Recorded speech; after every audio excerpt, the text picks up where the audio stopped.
What's up, y'all? Welcome back to another episode of Talk Live Tuesdays with Tag. Listen, tonight it's going to be a really great episode. I have another reality star on my couch tonight from On the Way Up Atlanta. You guys know him as Trey Morris. He does music. He's an actor. He's a model. He does all the good things. Guess what? Tonight we're getting into all that. So guess what? Make sure you stay tuned to Talk Live Tuesdays with Tag. Boom.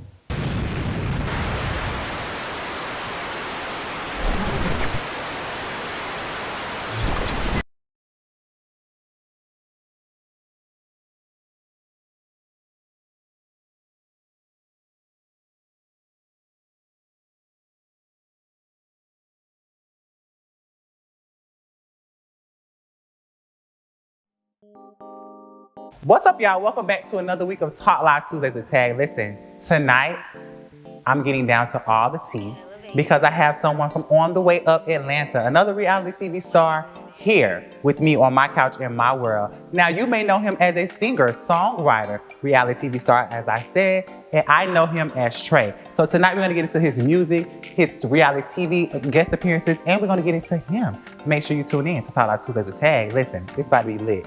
So, I'm going to introduce my next guest, none other, one and only, Trey Morris. Hi, Trey. Hey, friend, what's going on? Thank you. I feel like it's been a while since we saw each other. It's been a while. It's definitely been a while. Thank you for taking the time out to come sit on my couch. Man, listen, thank you for having me. I saw that you had started the show and I was just like, I think that this is really dope. Like, I feel like Troy definitely has the personality to do this. Thank you. So I'm excited to be on the couch and hopefully it won't be my last time. It won't be your last time. I'm glad to have you on the couch tonight. Now, you got your drink. Because, you know, you requested your special drink, so I got that for you. I did. You know, make sure you let the kids know that you were treated well over here. I will listen. Talk Live Tuesdays has treated me extremely well. Every request in my writer has been met. Yeah. If you don't know what a writer is, Google it. Yeah, if you don't know what a writer is, Google it. Okay, so Trey, how you been? Like, what's been going on with you? It's been a lot of work. So a lot of it has been recovery and navigating like the pandemic. So I left corporate in 2018. Okay.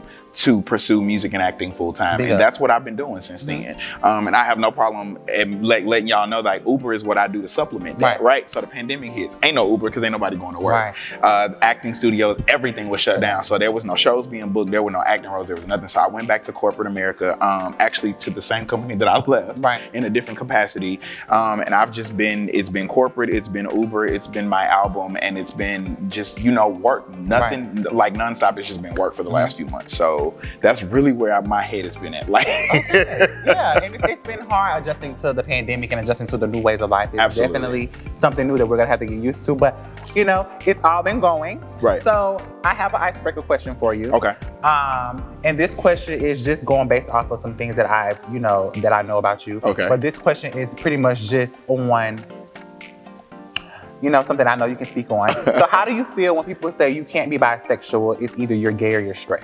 You can't tell me what my body does and does not react to. Right. And I'm equally attracted to both sexes. Period. Like, I'm sorry. I like both men and women. Period. Like, that's just it. Period. I get that people say that bisexuality doesn't exist, but it can't be true because, again, I know what works when what works. I want a man, that is all. But you want both. I like both. How does that, I'm not gonna get too deep in that, but how does that work? Like, I just think that's just too much on a person. Not at all. So my ex-girlfriend was very much aware of my sexuality. Ooh, yeah, she knew about it. She's known about it from day one. I didn't hide it from her. She's been out on the scene with me here in Atlanta, partying with my friends. My friends absolutely love her. We're still friends to this day. She's my dance captain. She does my choreography. So for me, it's all about honesty. I don't think there would be as big a stigma around bisexuality and black men. I can't speak for nobody, no other race, ethnicity, whatever. I don't think the stigma would be as bad around bisexuality and black men if black men were more open about what they did and who they did it with. I need a boom. I'm very honest about, I'm just very honest about what I do. Who are you for me to lie to? Right, definitely. Yeah. Period. So we're gonna get into your background. We're gonna take a quick break really quick, go into that next segment. Okay. But listen, That was a good answer, though. What's up, y'all? And thank y'all for tuning in to Talk Live Tuesdays with Tag. If you would like to put your sponsorship here on our show or an ad, please send an email to talklivetuesdays@gmail.com. Boom. All right, you guys. So we're back on the couch with Trey Morris here at Talk Live Tuesdays with Tag. So we're going to get into your background before we go into On the Way Up. And then we're going to get into your music. And, you know, of course, we have a special performance by Trey tonight. So we're going to definitely get into that, too. So going into your background, you know, you're from Fayetteville, North Carolina. I am. I grew up in Fayetteville, North Carolina. I'm actually from Mississippi. You're from Mississippi. Mm-hmm. So you grew up in Fayetteville. I did. You need to stop telling lies in your green screens because that's where I got the information from. No, I actually said it on the show too. I'm originally from Mississippi. I need to go back and watch it. It's on the episode. My green screen said, my confessional said one thing, but the episode, like I'm from Mississippi. I was going to the green screen. So do you know Rico with a K from, Fayetteville, or do you know Q from Fayetteville? So I know both Q and Rico. Okay. I'm friends with both of them. I actually met both of them here, but the crazy part about it is Q and I went to the high school Q went to. I was drumline captain in high school for the marching band. Our band used to battle them, and my ex-girlfriend went to his school. So I know Q from here, but the crazy thing is we really weren't that far apart in Fayetteville because we're the same age. Gotcha. So yeah, I'm friends with both Rico and Q. So it's dope to actually have some other creatives from where I grew up to be here in the city, doing what they do. And they're both very talented. They are. That's also dope. Definitely. Shout out to Rico and Q. Shout out. So, you're a singer and a reality star, which we'll get into later, like I said. Okay. But, you're also an actor and a model. Correct. How did you get into acting? How was that been for you?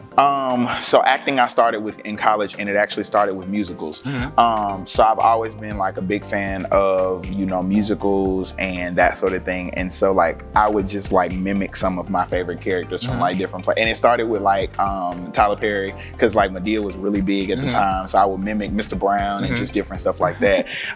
And honestly, David Mann has one of my favorite male voices. Like that man is extremely talented. Very talented. And so when I got to college, my very first stage play was Little Shop of Horrors. Okay. I did that in college. After that, I really fell in love with acting at that point, like from the standpoint of actually being on the stage as opposed to just like watching it and be like, oh, I could do that. Gotcha. Like it's different when you're actually doing it. So I've done a lot of stage plays throughout the years, and most recently last year, I transitioned into doing background work on TV, just to kind of build my resume, expand, get used to like being on set, get used to that environment. So as I, break into it more, it's not a culture shock. Like I'm used to being on set. I'm used to the rules and the expectation, that sort of thing. So yeah, I've been acting now probably about 10 years. Okay. Yeah, I started in undergrad and I'm 29 now. That's so yeah, it's been about 10 years. Stage plays and TV and just different stuff. Okay, that's what's up. And that's good to hear, because you hear people acting, but a lot of people get discouraged once they're not in the field already, once they get wherever they want to be. So it's good that you're still going. It's not, the thing about it is this is not an industry for somebody who's faint at heart or somebody who want it quick. It ain't. I've had multiple moments where I've quit in my head, not actually like I'm gonna stop doing this, because I'm not wired that way. Like if I had to punch a clock on a job that I hated every single day for the next 30 years to get a retirement pension, I would rather blow my brains out.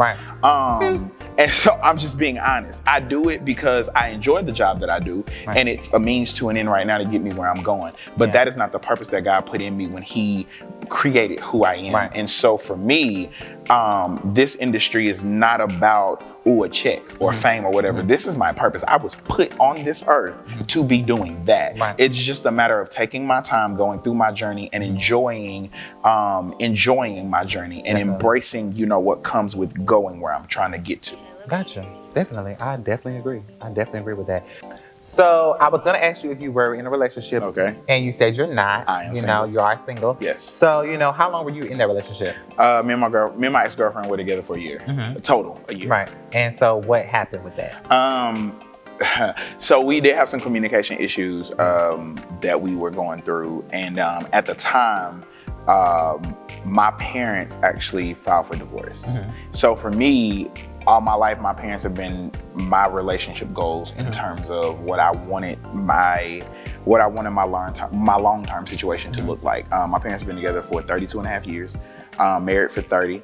My dad did 32 and a half years in the military. So 7 tours, you know, just all of the different things that normally tear families apart, they were able to fight through it. You know what I'm saying? Like raising kids and building a life together, all of that sort of thing. My dad's been to Iraq twice, Afghanistan 3 times, and Korea. And so when they broke up, I was just like, bruh, if they 30 years plus and y'all break up, what the fuck does that mean for me and my relationship? And so for me, I was just like, this is too much. So I ended things because for me, I just didn't want to see myself in that similar situation. And it was tough at the time because we were having he's a track star.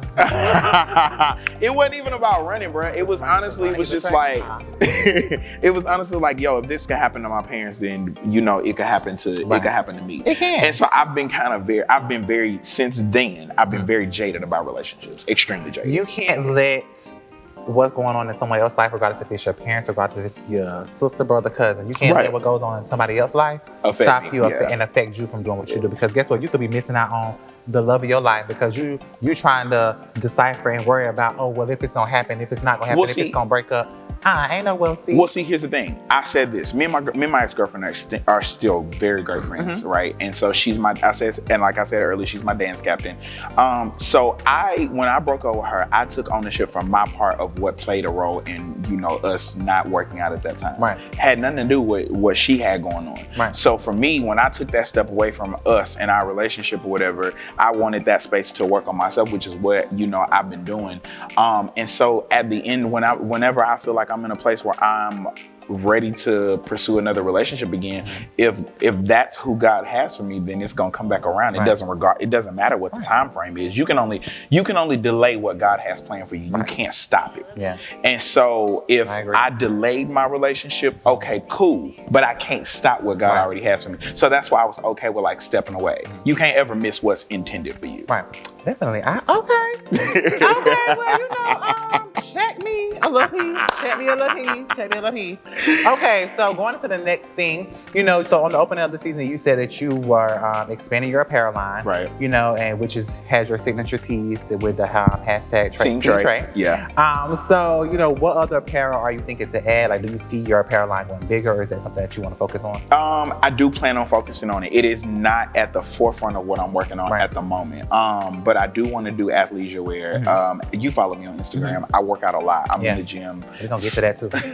I'm in the gym probably 5 out of 7 days in a week or whatever the case may be. Sometimes 6 depending on how my schedule rolls. So I would love to have the athletic wear. People love my one-liners from the show. That's honestly what expanded the apparel line, because originally it was only Team Trey wear. It was the Team Trey t-shirts in a couple of different colors. And as the season of On the Way Up progressed, like my one-liners became popular and people loved them. So I started to make quote t-shirts, which I was at first really against. But at this point, like, it works. Like, that's what people respond to. That's what my audience likes. And so I wanted to give my audience what they wanted. And it's been very successful thus far. But I have a couple other projects that I'm working on. And then once I get the foundation laid for those, I will go back, because right now the apparel line is taking care of itself. Like, it's doing its own thing. Still very successful, but yeah, I do plan on expanding it at some point. But athletic wear is probably going to be the forefront of that, because, you know, fitness is something that's extremely important to me. Gotcha. Yeah, that's what's up. So, you know, we've gotten the background of Trey. So now we're gonna go into getting into a little bit of the tea. Are you ready? Oh, y'all about to get messy. Y'all trying to get in my business? Are you ready? Who is y'all? It's just me. Troy is trying to get in my business. So let me warn y'all. The crazy thing is, everybody always says how mysterious I am. Like, my best friend will tell you, my best friend that I've been friends with for 10 plus years since college, she'll tell you she doesn't ever know what's going on with me because of how private I am and how I move. Well, so Troy trying to get in my business. I'm just getting to your tea from the show. That'll work. It's some tea from the show. I'm gonna get to your music, but we're gonna definitely get to this tea. Let's go for it. You know, you're on your second season. You're a second season cast member on, you know, the YouTube web series, On the Way Up Atlanta. Correct. You know, so how did you get chose to be on this show? Honestly, I'm not 100% sure. My business manager received an email when they were casting the first season. You know, with, I guess, inquiring about my music or me or whatever the case may be. I'm not 100% sure where it came from. So our initial meeting was actually at Starbucks in Midtown, the one right there off of 10th. Oh, these 12 girls love doing this meeting at Starbucks, because I did my meeting at Starbucks too. Anyway, go ahead. Oh God! Don't let that weed bottle hold it. My whole scarf that fell off with that. So we had the initial meeting, and I made it clear, some of the things that because I was dead set against reality TV. I never want to get placed in the category of, oh, he's a reality star. No, baby, I'm an artist first. I'm an actor who happens to be on a reality show. Because I walk away from this platform and I still have a product. I still have a talent. What do you have? Oh. No. So I made it clear, like, some of my expectations in terms of going into reality TV, spoke to production. They kind of told me what the direction of the show was. And that's how I kind of made my decision from there. So yeah, I still to this day don't really know the background of how my business manager or how they got in contact with me but yeah, she got the email and here we are. Here you are. Right. So what do you feel like you bring to the show? Variety. I feel like what do I bring to the show? Very much our word of today is duality. I would definitely say duality. I do a plethora of different things. You're gonna get a variety of my personality because you've got business Trey, you've got turn up Trey, and then you have don't fuck with Trey. So yeah. You can say what you want to say on this show. Say what you want to say. It's the duality of my personality, and I think my authenticity is what people love about me the most, is because I'm unapologetically myself, and I'm unapologetically honest. Right. So you're gonna get 100% of me at all times. As you should. Yeah. So now during your show, you did a sit down with Easy. I did. You did do a sit down with Easy. Right. How are you guys' relationship right now, by the way? I mean, as far as I know, we're cool. I haven't seen Easy. I performed at one of her events back in December. And as far as in person, oh no, I take that back. The last time I saw Easy was during our premiere party for our show. So I saw her back in January, and as far as I know, we're good. Yeah. Well, that's a good thing. So far, because I don't know what the hell the season has left to offer. Yeah, we're now, we're definitely tuned in. Yeah, so for now, we good. That's good. So, but in a conversation with you two, you said how do you like my outfit today? You was like, because my outfit is always the topic of discussion. It is. Yes, it is. Because definitely, I sometimes when you come on the scene, I be like, now Trey. What's good, Troy? What you want to know? Not Trey. Trey, when you walked in that scene, you had on that, what is it, the black kimono? The kimono.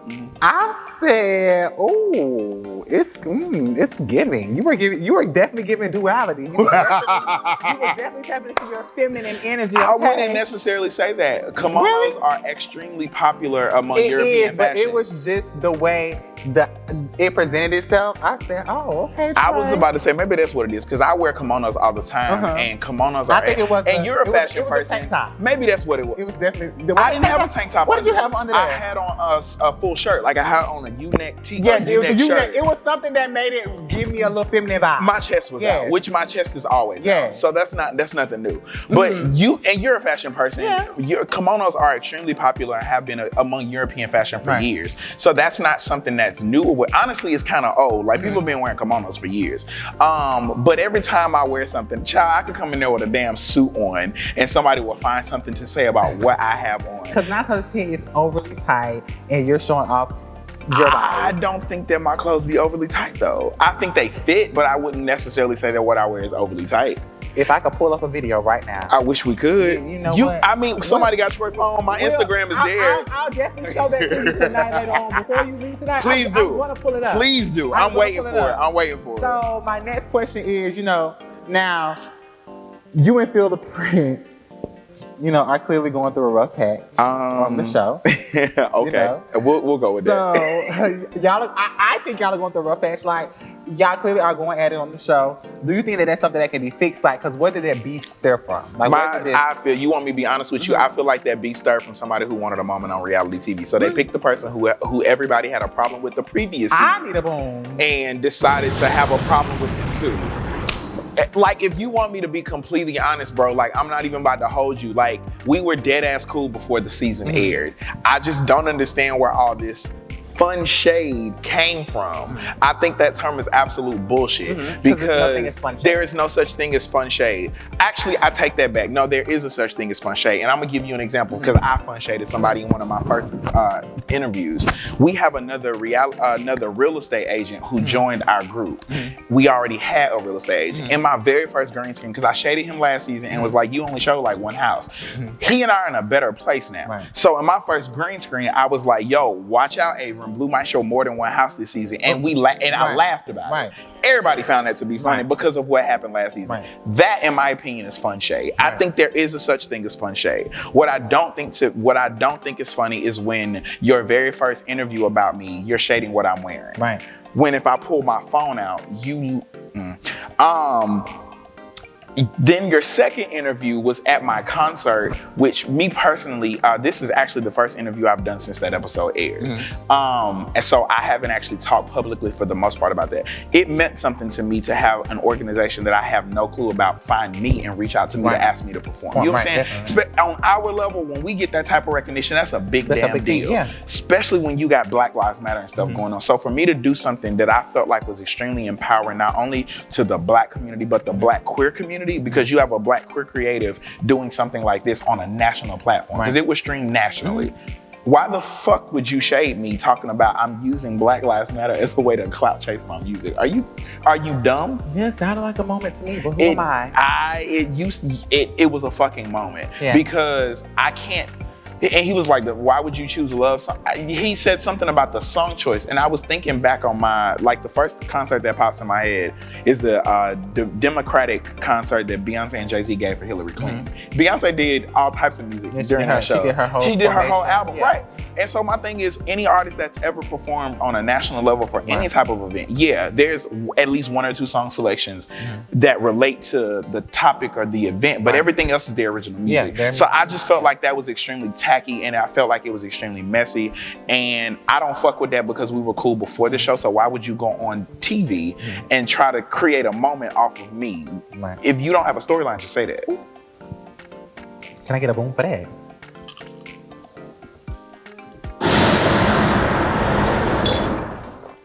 Cheers. Damn, my drink gone. Okay.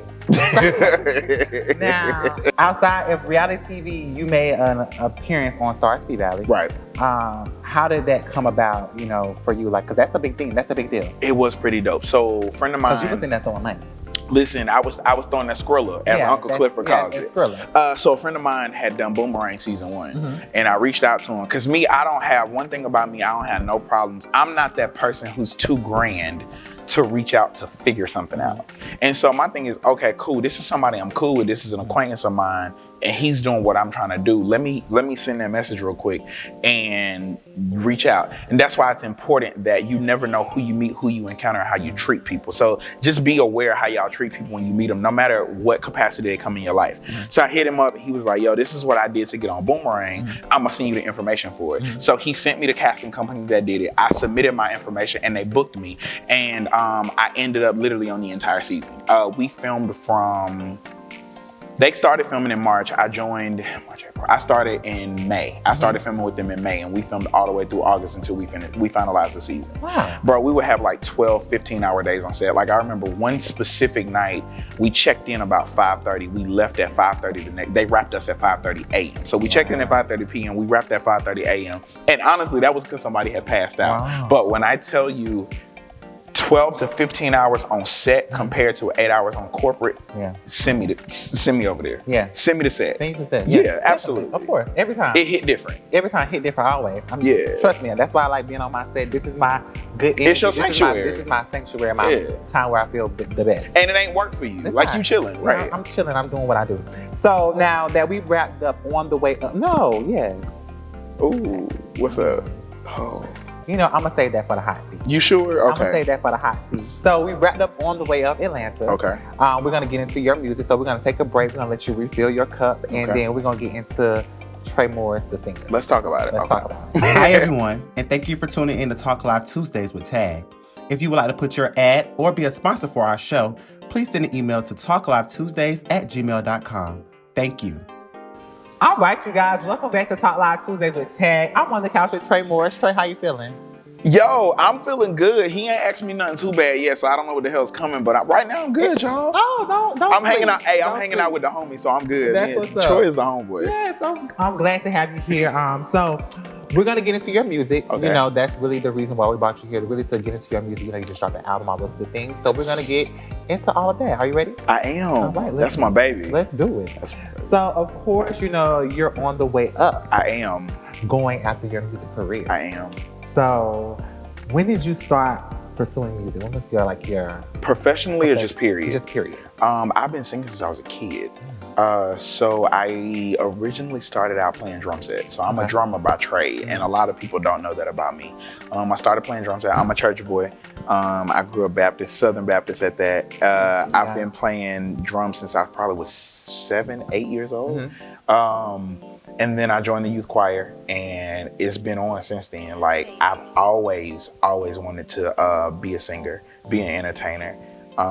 It's where I feel the safest. That's what's up. That microphone is my safe space. I'm nervous until the moment it comes on, and then the moment it comes on, it doesn't matter who else is in the room, it's me and my mirror. Yeah. You know what I'm saying? That's what's up. So yeah, music has always been, it's always been here.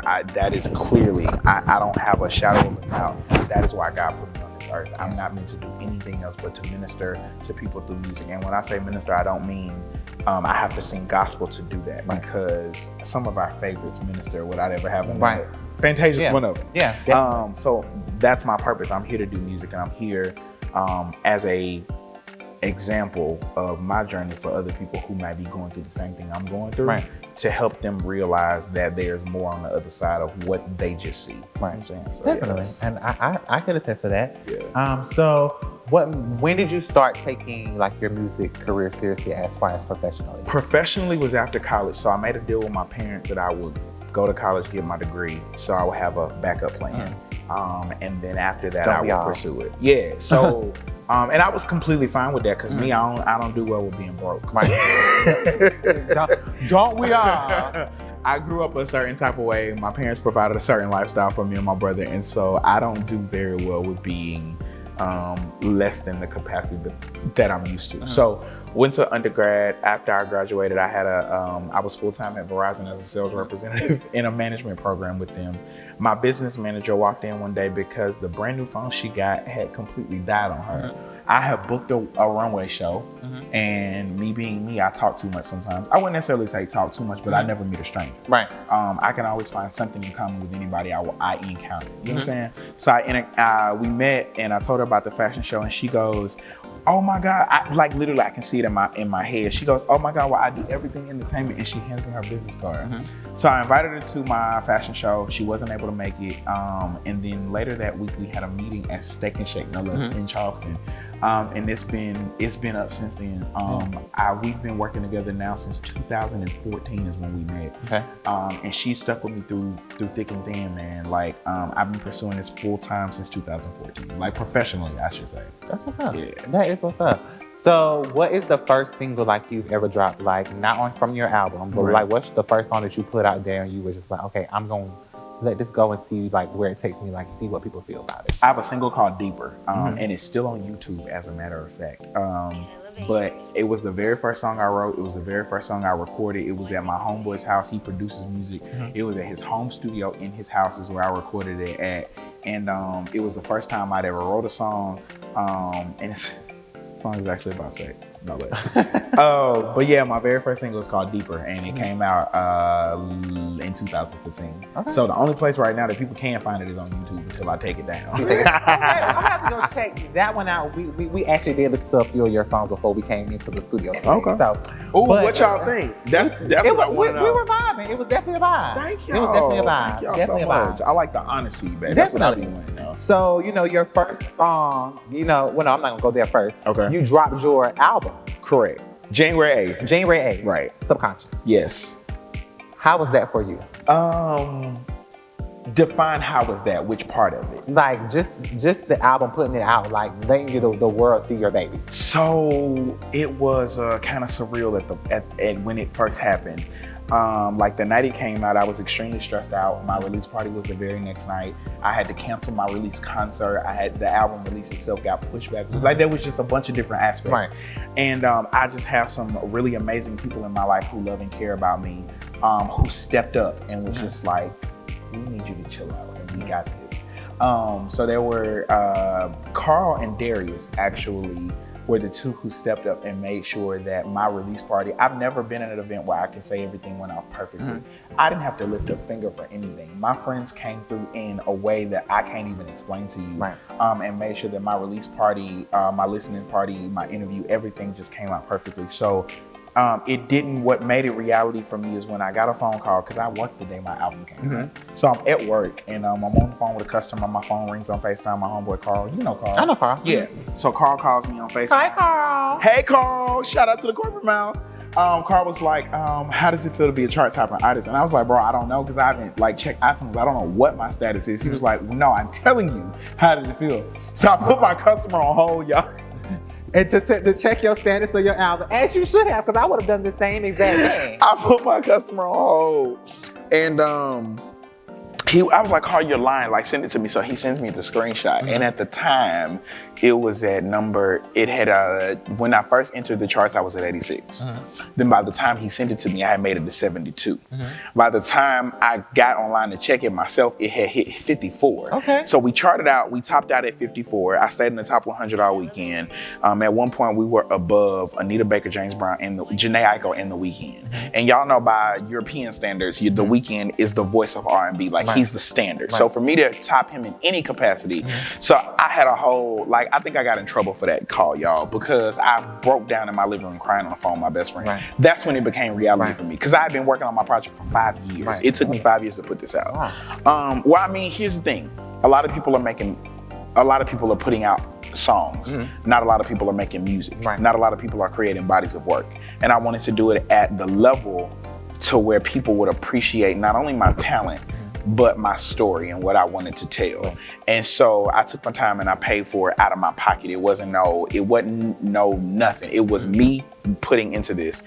So that's when it became reality. And I just broke down and I cried, because it was just like, God, this is beyond anything that I could have even imagined with this. I can only imagine that feeling. I know what it's like to put something out and to be, whatever. So, I was nervous until that point. I didn't know how people were gonna receive it. So you put out your first single, which was Vintage Love, from your album.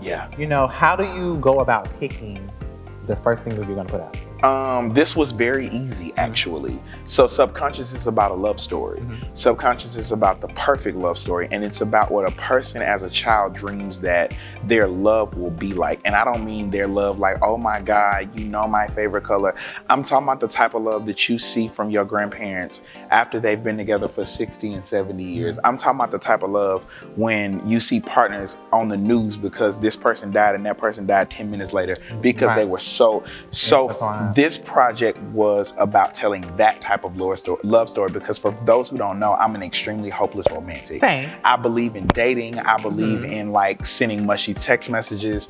I send cash apps for no reason. Like I'll buy you lunch just because I'm gonna call you just to tell you that I think you're beautiful because you popped in my head and I thought about this random moment we had at the restaurant. You know what I'm saying? Like shit like that makes me like giddy. I love shit like that. So for me, Vintage Love, it was easy because it set the tone. I think with picking a single, it's supposed to set a tone, and Vintage Love for me did that, because if you listen to the project, and I'm gonna give it away a little bit, Vintage Love is the very first song on the album. It talks about a story, and then everything after that are the steps to get to that. So that is the story of Subconscious. Okay. Yeah. Is there any videos or anything coming soon? What's up with that? So I have quite a few projects I'm working on. I'm finishing my book. I won't tell y'all the release date. I do have a release date in mind, but I'm finishing my book. I'm creating a platform called Cigars and Cognac. Basically, it's gonna be a performance in a very intimate setting for other creatives. So you've seen Tiny Desk. It's gonna be a different version of Tiny Desk for independent artists. And then in addition to that, I'm working on a visual album for Subconscious. Okay. So there's gonna be a full, just visual. There's music, it's gonna everything. be a full. Yeah, it's kind of gonna be like Beyonce released Lion King, The Yeah. Gift, and then a year later y'all got the. Yeah. So that's what I'm working on with Subconscious right now. This album meant a lot to me because love is extremely important to me, and I don't feel like we see a lot of that anymore. It's extremely microwavable, or it's extremely like, well, let me adjust so I can make it work, as opposed to like making one-on-one love work like it worked for people in the past. So this project is extremely important to me. So yeah, like my visual album, my book, and then my new show is what is the primary focus right now, and then me, like making me a whole version of me. Definitely, you can't say you are 100% lover and you running from love. Hey, ooh, it's the shade for me, y'all. Stop running. I'm not running. I'm just letting you know. I'm healing. I'm growing. Heal, but next time don't run because you see something else happening. Okay? Troy rude, y'all. I'm not rude. I'm just honest. A lot of people can't take honesty. And you know what? That's the truth. True tea. So before we do anything else, we're gonna go into our hot seat, and then after we do hot seat, we're gonna let you perform. Let's knock it out. You know, you're definitely your good music. Baby, listen, this scarf is not cooperating with me. Not cooperating. That's fine. We're gonna make it work. It's okay. Okay. So, we're gonna get into the hot seat. Okay. And these answers you can only answer. They have to be five. These are like quick answers. Oh shit. Okay. I'm not giving you any time. Okay, cool. So once I say go, let's go. We're gonna go. Okay. You ready? I'm ready. 1, 2, 3. Hold on. Take a sip. And I'll make sure you get the honest out of me. Take a sip. Boom. Ready? Boom. So, who's your favorite castmate? Mayday Muse. Mayday Muse. Oh. The girl said you paid the girl to be your girlfriend. Did you pay the girl to be your girlfriend? Somebody said I paid her to be my girlfriend? Absolutely not. And I would bet my paycheck on it. Put your paycheck on it, baby. Period. Who paid for that? Look at me. I gotta pay somebody? Oh, okay. Hello. Okay. So did you and Phil the Prince have relations in the past? That's why y'all at each other Fuck met? no. Oh. Phil and I were cool. Yeah. That's all. That's the homie. Like, we were homies. Oh, period. Do you feel like sex sells? Absolutely. Are you selling sex? Not at all. Not at all. No. Not at all. I post what I post because I'm proud of myself. I work extremely hard on my body. I've been skinny all my life. Don't say too much. We're gonna get there. That's fine. Keep it cute. Okay. What artist inspires Trey Morris? What artist inspires Trey Morris? Oh, fuck. Probably Duran Bernard. Bruno Mars. And if I had David Ruffin. Okay. His story is everything. David Ruffin. Got you, period. So if you would choose one Chasing Reality cast member to collab with from Chasing Atlanta, who would it be? To collab with? Musically or just in general? Musically. Musically, it will probably be. Actually, I've already collabed with him. Me and Rico have done a song together. Yes. I just can't put it out. Okay. Why you can't put it out? The original producer. That's another story for another day. Another story for another day. But yeah, we have collabed and we are going to collab again. Okay, period. That's what's up. I love Rico. Rico is definitely, that man has some great energy. Definitely a hot boy. Definitely got the bars. Period. So on IGTV, you've been showing a little body, a little too much body. Is it for showing body goals, or are you just simply thirst trapping? Honestly, it's for my own personal growth. So I've always been skinny. I've been the same size since I was 16. Answer the question, Trey. Are you on? It's for you me. On there? It's for me, fam. It's for my growth. Period. Period. It's all for your growth. It's for all for me. Making sure you want to have thirst trapping trying to get the girls in the DM. Nah, fam. Okay. I post dressed like this and I still get DMs. So, and that ain't me trying to be grand. Like, motherfuckers just don't care. If they gonna DM you, they gonna DM you. Don't matter what you post. They gonna do what they gotta do. Period. Anyway, period. Okay, so we're gonna wrap it up. Okay. Going to the end of my show. Let's go for it. But of course, before we go into all that, I want to thank you for coming onto the show. I really appreciate, you taking the time out. Thank you for having me. On my couch and coming to my world tonight on Live Tuesday. Thank you so much. With the boom. I'm coming back, y'all. Definitely gotta come back. So what's next for Trey Morris? What is next for Trey Morris? Growth. Growth. I've taken a break from social media. I've taken a break from everybody. I've taken a break from everything. And the next 90 days is going to be strictly focused on me, my growth, where I want to see myself in the next 6 months, and focusing on nothing and nobody but that. Period. So for me, the next 3 months, 110 days until my 30th, my growth. That's it. That's it. Me, God, it's just me and God. That's all. Can I get a boom for that? Period. Do you think you'll continue being, a person on reality TV? If it's beneficial to my brand, then yes. When it becomes detrimental to my brand and my mental health, I'm out. Yeah. I can agree. I definitely agree on that. Okay, so before you perform, Okay.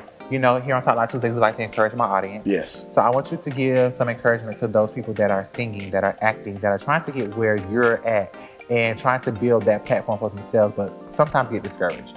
And encourage those people. It's not easy, bro.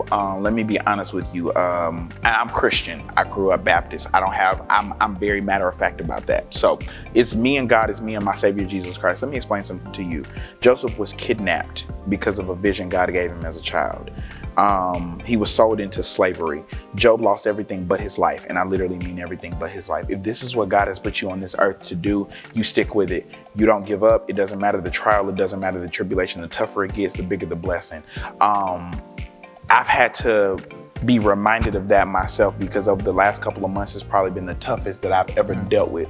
And I'm not even being honest. I'm not even like on some real shit with y'all. I deal with functional depression. So what that means is I can completely get everything done that I need to get done and still be dealing with depression at the same time. I deal with that. And lately it's been difficult.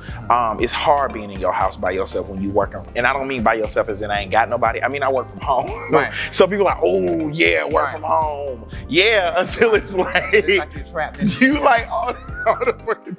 So let me explain something to you. If your purpose, if it's definitively what God has told you that you are supposed to be doing, then it doesn't matter who it is. It doesn't matter what it is. It doesn't matter what the circumstance is. On the other side of that is a blessing.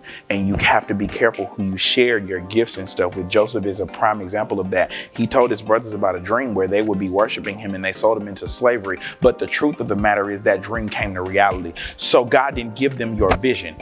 He gave you them to be in your life as encouragement, as reinforcement, as a foundation, as a backbone. He did not give these people your vision. Stop sharing your vision with people who don't have your sight. It ain't for them to see. And if you keep sharing it with them, it's going to tear you down. It's going to discourage you and it's going to delay you from what God has for you. So there are certain things that you can't even pray out loud because the devil can hear it. You have to share it with God silently. And when you share those things with God in silence, he will bless them publicly. He will bless them and he will grow them. And you will be exactly where it is that you need to be. And I'm preaching to myself because today I had a breakdown about turning 30 because I felt like I had thrown my 20s away because of decisions that I made for my music. And I need somebody to understand, whoever is watching this, whatever you get from this, I need you to understand that there's a reason and there's a purpose for every step, every stage, and every circumstance and situation that you go through. And at the end of it, it's going to work out. So my thing is this. I said all that to say this. Do not give up. Do not quit. And do not let your present circumstance affect the vision that God gave you when he originally showed you your purpose and your promise. Period. And that's what I'm talking about. That's what we like to hear. So we're going to get you off the stage. We're going to let you go prepare. Okay. Because after that word, we need a minute to come back to ourselves. So we're going to let you go, get off the stage, prepare for your performance, and then we're going to bring it all over to you because now you're the star. It's your time to shine on the show. Troy, thank y'all so much No for having problem. me. I really appreciate appreciate it. it. Thank you so much. I appreciate it. So definitely go get yourself together. Y'all make sure y'all tune in to Talk Live Tuesdays with Tag. This is a very talented young man with great, genuine, positive energy. Every time I've ever been around Troy, it's been nothing but positivity. He's somebody who's going somewhere. So y'all pray for this y'all pray for his growth. Y'all pray for his expansion and y'all pray for his brand. Thank you. That's all I gotta say. I appreciate that, Trey. So go ahead and exit off the stage. I will be back, guys. Thank you for tuning in. Listen, so you guys, we're here. We're ready. Listen, this is my second performance on Talk Live Tuesdays with Tag.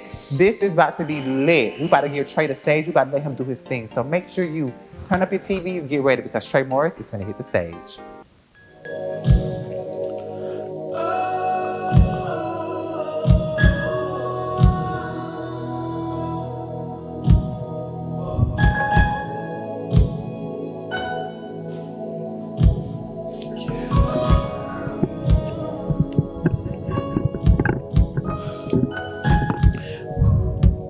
I don't believe in owning up to people I adore. I don't agree whenever you tell me that you're for sure, you're perfect, I know. That's just the issue, there has to be something to blow. You're telling me no, I know that makes me angry. I never get close to you. Why did I have to get close to you? No one asked you to get personal. You showed me first. I'm used to sex with no love, it works. But you want more and I don't know how to give it. I'm just not used to this, cause there's no love when I trust, no love when I trust, no love when I trust. There's make love when we, cause we argue, we fuss, so I can feel. When I say stay, you should go. When I say leave, you should know I need you.